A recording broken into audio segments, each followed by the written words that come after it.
네, 안녕하세요. 성공부동산 김성환 소장입니다. 최근에 제가 은퇴를 앞둔 공무원분들을 대상으로 강연을 하고 왔었는데요. 이 내용을 다시 유튜브에 올려달라고 하신 분이 계셔서 영상을 찍어보려고 합니다. 강연에서 했던 내용은 이 투자의 기초, 어떤 땅에 어떤 식으로 투자해야 될지, 그리고 공유중개사 실무 이런 것들을 다뤘었는데, 이 투자 기초에서 용도 지역과 지목에 대한 내용을 한 번 더 설명해 달라고 하셔서 오늘 본 영상으로 이 투자에 필요한 가장 기초적인 용도 지역과 지목에 대해서는 더 이상 공부할 게 없게끔 간단하게 설명드려보도록 하겠습니다. 자, 투자 원론에서 용도지역 건폐율, 용적률, 지목까지 설명드리려고 하는데요. 용도지역은 아시다시피 건폐율, 용적률과 밀접한 관계가 있습니다. 자, 용도지역은 도시지역, 관리지역, 농림지역, 자연환경 보전지역 이렇게 네 가지로 이루어져 있습니다. 도시지역은 다시 아파트나 빌라, 단독주택 같은 주거지역, 상가들이 있는 상업지역, 일자리가 있는 공업지역, 그리고 산이나 전답이나 녹지지역이 있습니다. 그래서 주거지가 이런 식으로 형성이 되면 이 상업시설들이 생기게 되고 일자리 산업단지들도 형성이 되죠. 그리고 이런 주거, 상업, 공업지역이 자리를 잘 잡을 수 있도록 이런 자연환경, 자연 녹지 같은 것들이 형성이 됩니다. 이게 하나의 도시라고 말할 수 있겠죠. 도시를 감싸고 있는 것들이 관리지역, 농림지역, 자연환경 보전지역들입니다. 우리가 투자를 할 때 잘 몰라도 계획관리지역 땅 주세요라고 하시면서 오시는 분들이 꽤나 많습니다. 그 이유는 뒤에서 자세히 설명드리겠지만 계획관리지역이 건폐율이 높기 때문이죠. 주거, 상업, 공업, 녹지, 도시가 형성되고 나서 그 주변으로 이런 관리지역이 생깁니다. 도시지역에 필요한 부가적인 것들을 줄 수 있는 이 잔여 땅들이라고 볼 수 있겠죠. 그럴 때 공장, 창고, 빌라, 가든 같은 것들이 많이 형성이 됩니다. 그리고 주변으로 산지가 자연환경 보전 지역이나 농사를 짓는 농림지역들도 형성이 된 것을 볼 수가 있겠죠. 도시가 형성이 되고 관리지역이 형성이 되고 자연환경 보전지역이나 농림지역이 형성이 된다고 보시면 되겠습니다. 당연히 지가는 도시가 비싸고 그 다음이 관리, 그 다음이 농림지역이나 자연환경 보전 지역 순서로 가격이 차이가 나겠죠. 자, 이론적으로 배운 것처럼 실제로 이 수도권에는 노란 색깔 주거지역, 분홍 색깔 상업지역, 보라 색깔 공업지역, 그리고 녹 색깔 자연녹지가 형성되어 있습니다. 주거, 상업, 공업, 녹지가 도시를 이루고 있는데 이미 수도권의 주거, 상업, 공업지역은 굉장히 비싸고 개발할 수 있는 땅도 남아있지 않죠. 거의 다 아파트, 상가 이런 일자리들이 많이 들어왔기 때문에 빼곡하게 채워져 있는 것이 수도권입니다. 자, 그러면 주거, 상업, 공업지역이 비싸고 남은 땅이 없으면 자연녹지, 이 연두 색깔 땅에다 개발 행위를 하면 되는 거 아니냐 생각하실 수 있지만 수도권의 자연녹지들 대부분은 개발 제한구역, 그린벨트로 묶여 있습니다. 그래서 이런 식으로 묶여 있기 때문에 주거, 상업, 공업지역은 비싸고 땅이 없지만 자연녹지는 그린벨트로 묶여 있어서 손 쓸 수가 없다. 그래서 근래에 개발이 필요한 사람들, 공장, 창고, 상가, 빌라 같은 것을 지어야 하는 사람들이 이 도시지역을 둘러싸고 있는 관리지역에 투자를 많이 하고 있는 겁니다.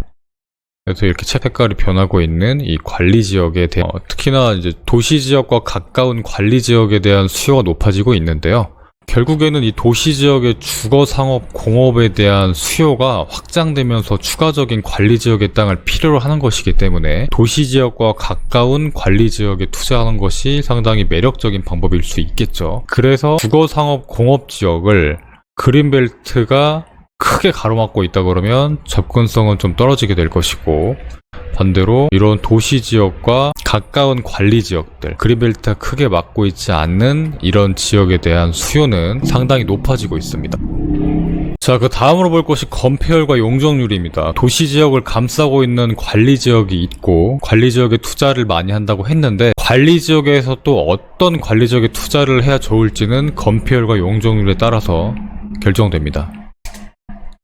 간단히 설명드리면 건폐율은 어떤 땅에 최대한 얼만큼 지을 수 있는지에 대한 퍼센테이지를 나타내는데요. 이게 100평 땅이라고 하면 건폐율이 10%면 40평을 지을 수 있을 것이고 60%면 60평을 80%면 80평을 지을 수 있기 때문에 건폐율이 크면 클수록 건물은 크게 지을 수 있다고 생각하시면 됩니다.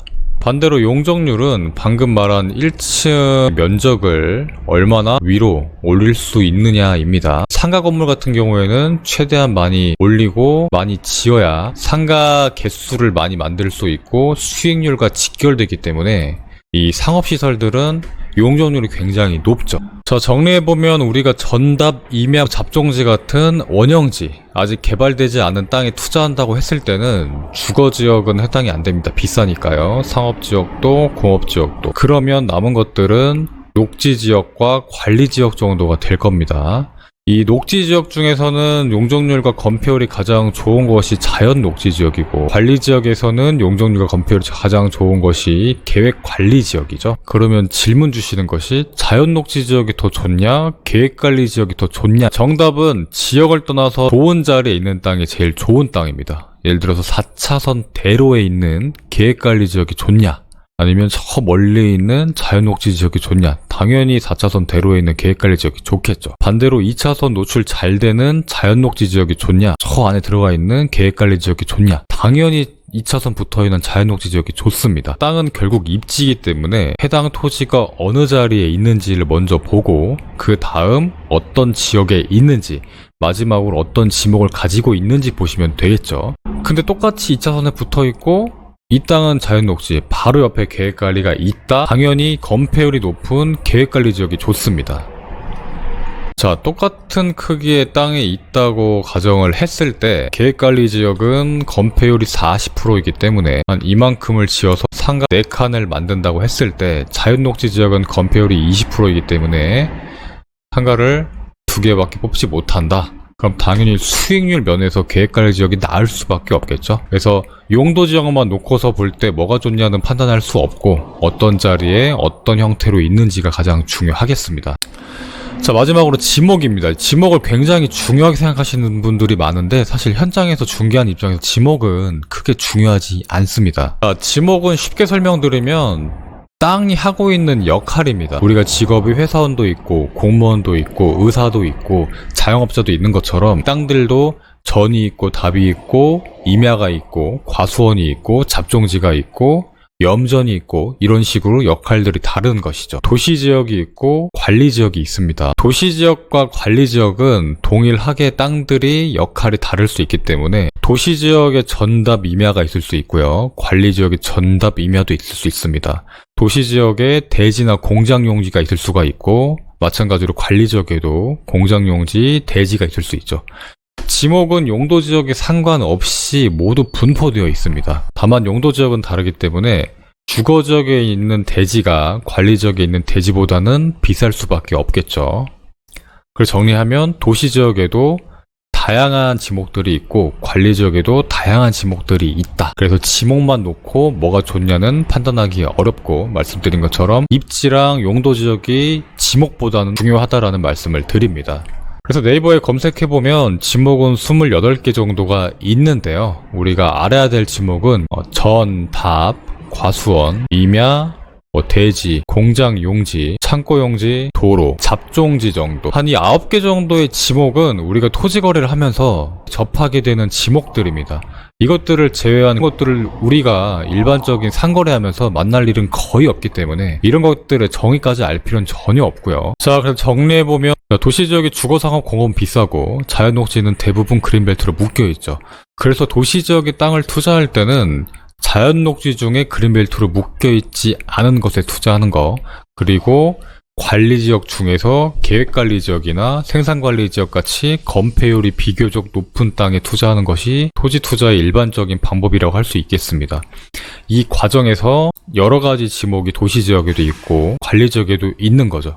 그래서 투자할 때 땅이 자리하고 있는 입지는 어떤 것인지, 용도지역이 어떤 것인지 보고 나서 지목에 대한 평가를 내려도 늦지 않죠. 근데 투자를 처음 해보고 잘 모르시는 분들은 대뜸 이거 지목이 뭐냐, 임야다, 염전이다 이러면 안 좋은 땅이네, 염전하면 안 되지, 이렇게 평가하시는 분들이 계시는데 입지랑 용도지역을 먼저 보고 나서 평가를 해야 된다는 말씀을 드리는 겁니다. 자, 일례로 화성시에 염전 땅들이 있습니다. 염이라고 써있죠. 이게 예전에 바닷물이 들이치던 곳이라서 현재까지도 지목이 염전으로 남아있는데 염전은 무조건 안 좋냐라고 시작을 하면 투자하기 굉장히 어렵겠죠. 그래서 일단 입지를 보는 겁니다. 이런 땅의 입지는 통산 그린시티라는 개발과 가까우면서 신설 역사 상업지역과 가깝죠. 그러면 입지는 좋죠. 다만 용도 지역이 그린벨트로 묶여 있기 때문에 그렇게 좋은 용도 지역은 아닙니다. 그 다음에 지목이 염전인데, 입지가 좋고 용도 지역이 좋다면 염전이라는 이 지목 자체는 투자에 아무런 영향을 주지 않습니다. 입지가 좋고 용도 지역이 좋으면 투자를 할 수 있겠죠. 지목이 뭐든 간에. 반대로 입지가 안 좋고 용도 지역이 안 좋으면 지목이 대지라 그래도 살 필요가 없는 겁니다. 그래서 저 지방 시골 지역에 있는지도 없는지도 모르는 대지가 좋냐, 아니면 이렇게 개발 호재가 있는 염전이나 임야가 좋냐, 그러면 당연히 입지와 용도 지역이 좋은 쪽으로 선택을 하는 게 맞겠죠. 자, 그래서 오늘은 용도 지역과 건폐율, 용적률, 지목에 대한 설명을 드려봤습니다. 오늘 영상을 보신다면 이 토지 투자에 필요한 기초적인 내용들은 다 숙지했다고 보실 수 있을 것 같고요. 이 이상 깊게 공인중개사만큼 공부하는 것 자체가 투자에 그렇게까지 큰 도움이 되지 않습니다. 그 시간에 현장을 한 번 더 가고 임장을 한 번 더 가고 이 중개를 활발히 하는 부동산에 와서 상담을 한 번 더 하는 것이 투자에 있어서 더 좋은 수익률, 더 좋은 물건을 만날 수 있는 확률을 높이는 방법이겠죠. 자, 이상으로 영상 마치고요. 본 영상 도움 되셨다면 구독과 좋아요 부탁드리겠습니다. 감사합니다. 성공부동산 김성환 소장이었습니다.